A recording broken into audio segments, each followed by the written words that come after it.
Next fight on the card I want to talk about. You got Devin Haney, pops. He's back, first time of the year. Mm-hmm. You know, suing Ryan Garcia, coming off of a very embarrassing performance. Yeah. A lot of questions about him. More seems to be more questions than answers. He's taking Jose Yeah. Ramirez. Yeah. You know, past his best Jose Ramirez, Right. but a Jose Ramirez who won't be at 140, killing himself to get to the weight. Right. Who maintains that he has enough in the tank to beat a guy like Devin Haney. Mm-hmm. What do you think about this fight? What do you make of it? Because it's at 143 or 144 Well, I think catch weight. I think in this fight right here, I'll be honest with you. I think this fight is more important for Devin's career than it is for Ramirez, because Ramirez has accomplished a lot, has done a lot, and it's really, in my opinion, Devin's got to come out here and prove all the critics wrong. And the way he got beat by Ryan Garcia, I'm just saying, like, it's a fluke. He got to make us believe that he is that fighter from Oakland or from where he's from. He's got that heart. He's got it. So for me, this is more important for him to come out here and fight. I think the experience from Ramirez will play a big part in it.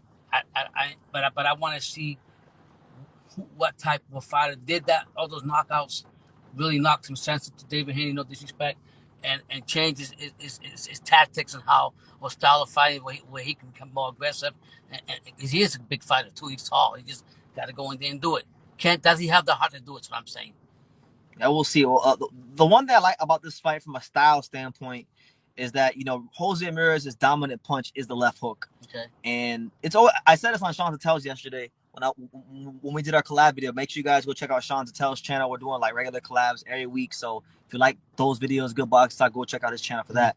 But Jose Ramirez, his dominant punch is the left hook. And even though he's like this Olympian with deep amateur background, I feel like for a guy with that type of background, he relies too much on that one singular punch. And so it's good for Devin because we know Ramirez is going to be looking for that left hook. Mm-hmm. And what was the punch that kept putting him on his ass against Ryan Garcia? The left hook. It's obviously a different type of a left hook because Ramirez has to be kind of more on top of you when he throws it. Ryan can just kind of snap it out there from range. So it's different in the way they go about it, but it's still the same punch. So Devin will get some practice against a good fighter to how to defend the left hook. And to go along with that, I don't think Ramirez's power is the same as Garcia's when he throws it. You know what I mean? No. He's got more like accumulation power. Ryan's like that snappy, quick power. Yeah. More of a point type boxing type thing, but for Ramirez than it is for Garcia. So I just want to see what Devin's going to show. Like, is he going to be the plain old Devin that comes in there that I hate when he just comes up there, throws a jab, comes up? Or is he going to? Did he change his style, or did he become a hungrier fighter or more aggressive fighter? And I know it's hard to change box fighters' style overnight, but damn, you better show me something. And you're young. You're a lot younger than Ramirez, so I expect you to do something.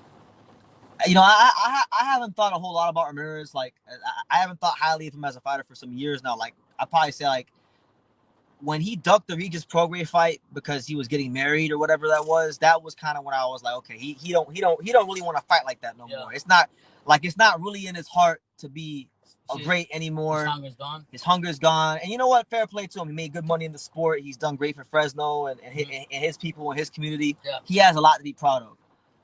But I didn't think that, he had that hunger anymore, right? And then he fought Bartholomew, and that was confirmed. Yeah. Bartholomew is past his best, and he didn't look so hot against Bartholomew. So I just think that I'm really intrigued to see like I know the story is Devin, right? And the story should be Devin, but I'm really excited. I'm really intrigued to see how much does Ramirez really have left, because he's adamant that 140, like now that he's not at 140, he gonna be stronger. So if Ramirez is stronger and he can impose that size on Devin, I think there could be a little bit of trouble. Yeah. And if there is a little bit of trouble, like if Ramirez does put Devin Haney in any sort of trouble at all in this fight, so you're saying I want to see where Devin Haney is mentally. Not going with Ramirez. I'm not picking him to win. I'm just saying. No. I'm saying you're picking him because I'm not picking him. No, you're not picking. But talking about Ramirez, you're saying that left hook that Ramirez have will play a big part in the fight against Devin. Will play a big part in him getting his shots off and doing his thing. Put that left hook. It ain't a Garcia left hook, but it's still a left hook that could, that Devin's gonna have problems with. Yeah. So saying, I'm sorry. My whole point was that the Ramirez having a left hook coming to this fight like we said in the beginning with Devin is still gonna give problems to Devin because Devin doesn't know how to defend that left hook. Yeah, I think so.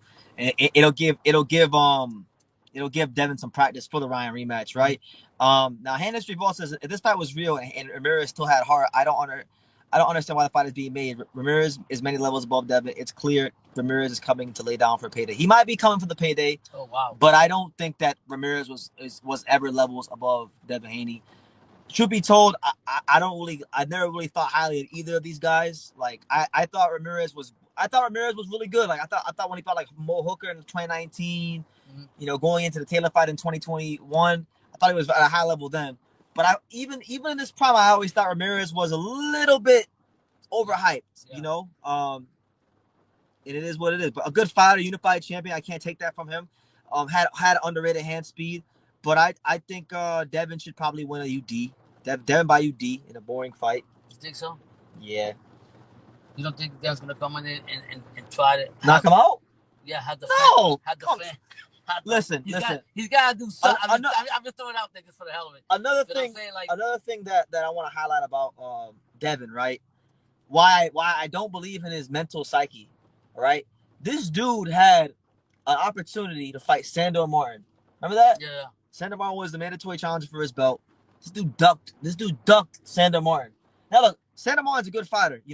I personally thought Sandor Martin beat Puello. I thought it was a good fight. I thought it was close. Fight, yeah. I thought he beat Puello, and he's proven himself over his career to be a versatile fighter, more versatile than I even gave him credit for. Right?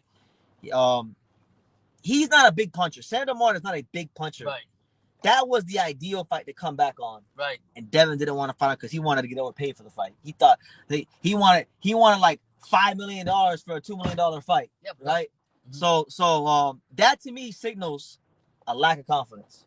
Yeah, because I mean, if he should have taken that fight, who knows what would have got him, what would have happened. But because you didn't take it, it's like you said, his confidence was not there, and that's why I think when they asked him yesterday, they asked Devin why did you take as much time? So I took a year off just to spend time with my kid that I had and that bullshit.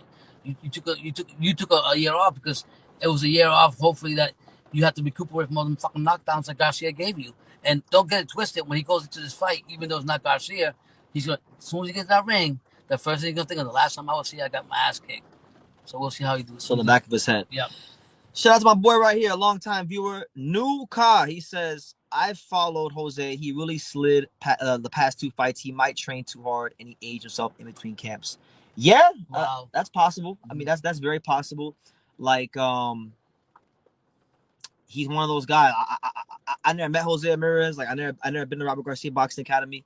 But I already know what kind of fighter he is just by how he goes. He's one of those blue collar fighters. Like he's one of those guys that's probably very easy to work with in the gym. Like if you tell him to spar 15 rounds, he'll spar 16 rounds. Yeah. He'll always give you a little bit more of himself in the gym. And that's where you see the hard work. Guys like Ramirez, for fighters like him, you need to have people in the gym with him that will tell him to say, yo, slow the fuck down. Because he won't stop. Yeah, that's what Angelo's like that. Yeah, Angelo Leo is like that. Is he? Angelo's like that, where he'll be in the gym, he'll be in camp. He wants to always go the extra mile because he always feels like the opponent is gonna do something more. And that's where you need to have people like his dad Miguel, people like me, tell him, yo, sit your ass down, calm it down, look, rein it in. And Ramirez, I think Ramirez is probably the same way. We had this discussion about another fight that I won't mention. And one thing that you say that the reason he hasn't as much as he should have is because you said I've noticed that he overworks himself in the damn gym, and then that also comes to play when the big fight comes. You're burnt out. Correct. You gotta save your best for last fight night. So it is what it is. Sliding Cash says agreed. Martin is one of those fighters that's always gonna be hard to look good against. Yeah, nobody ever looks good against Sandor Martin, win or lose. So I get it. He got better, Martin. He didn't fight Martin because of the purse. Stop the fucking cap. No. I said that. The main reason he didn't fight Sandor Martin was because he wanted to get ridiculously over fucking paid. That's why he didn't fight him. Devin Haney's been getting overpaid his whole career, damn near, right? And that fight at the most on the Devin side, that fight's like what? Maybe like a $2 million fight. Top maybe. And let me tell you this. That's the worst thing that Devin did because You've always had money. You're always gonna get money. You should have took that fight to go in there and see what you could do against this guy, St. Martin, whatever his name was, and beat the fuck out of him, so you can let your fans know that you're back. But no, you're more worried about your money. That to me, like more to about me, money that you already got enough that money. that actually was the perfect fight to come back to. Yep. Like Martin is a hard guy to look good against. I understand, but like he's not a big puncher, so he wouldn't have gotten hurt. Like that's what they were saying in the live. I mean, when he was fighting, that he took side money to let Devin fight whoever he wanted to fight because Devin didn't want to fight him when he turned off the fight. Yeah. Oh shit. Yeah. That's crazy. His attrition style, and they say he trains like Virgil, who also overtrained himself into the rhabdo crisis. I saw Jose doing sprints in the ES News video for Barbosa. He looks sad. Yeah, listen, I never met Jose. I never been in the gym with him. I know fighters. Like I know you can't. There are certain things people can't tell me about boxing. I know fighters. I can see a mile away. I can see it a mile away. He's one of them guys that does not know how to stop. But isn't that the job? And you need to have. I'm not saying like I don't know what goes on day to day. Yeah. But you need to. He's the kind of guy. Like if you tell Jose, yo, don't spar at all today. He'll spar. He gonna go somewhere else and spar. Like he's that kind of guy. Holy shit. They got sometimes the train's got to put a rein in some of these horses because if you don't, like you say, you can burn out. It sounds like you're hating because he's getting paid. That sounds like a sucker shit. Nah. About who? We're apparently, according to MEZBX, we're hating because he's getting money. Who's this? Now, truth be told, is that about Devin?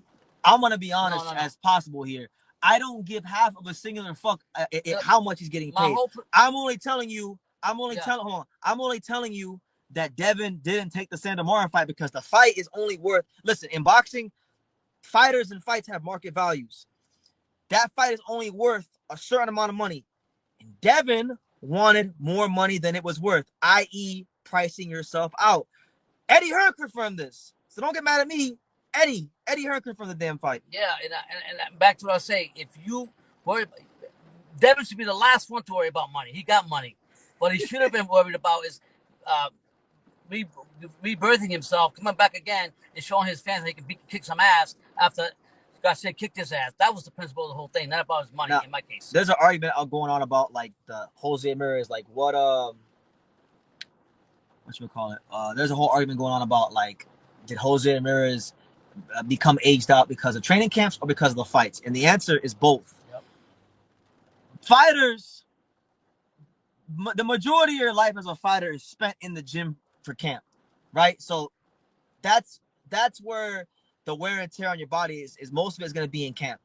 But if you have a come forward, aggressive, attrition type of style like Ramirez, that'll also age you too because now you're taking punches from really high level guys who know what they're doing with no headgear on. And that's going to cause a lot of damage. So with Ramirez, I think it was those two things, and it was the fact that he couldn't make weight. You know, that he was having a hard time making weight. Yeah, I mean, I'll go along with BT say on that because it's true. Being overworked and the fights you put in there, all the fights you've had, you know, you're like a horse at the thoroughbred, runs a lot of races. You know, eventually, you know, you're going to shut down and that's it. You didn't say Devin has been getting overpaid. No, I said that, and I stand on it. He has been getting overpaid, and he's used to getting overpaid. So therefore, when it came time for him to take a fight that was actually at market value, he didn't take it. And it would have helped him because it would have helped go in there, beat a guy like Martin, beat him down. The fans would Devin shouldn't worry about money. Why are you pocket watching? I'm not pocket watching. I'm only telling you, my job is to cover the sport of boxing.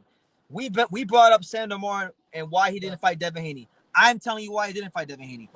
Why Devin Haney didn't fight him. Devin Haney didn't fight him because Devin Haney wanted more money than the fight was worth. You guys, like, when you keep talking about this Devin issue about what Truth be told, I don't really even care about Devin like that. Devin Haney is not a fighter that I like get excited to watch fight. And we're not pocket watching. I'm not pocket watching what you hit. What I'm saying is, if you got your fucking ass kicked all over the damn ring by another fighter named Garcia, and you got a chance to fight a fighter like Martin, right? That you can go in there and redeem yourself so the fans don't keep riding your ass and tell you you got to fuck that fight. You take that fight, you beat the fuck out of St. Martin, and you move on, you make your money, and you go to bigger fights. You decided not to do that, so this is what happens. So I don't care. My son will tell you what I think about Devin Haney. You listen, was it MEZBX? You've been here long enough. You know what he thinks about Devin Haney. It's not about that we're watching how much money he should have gotten, or whatever you want to say. All I'm saying is that if it was me, I already got enough money in the bag.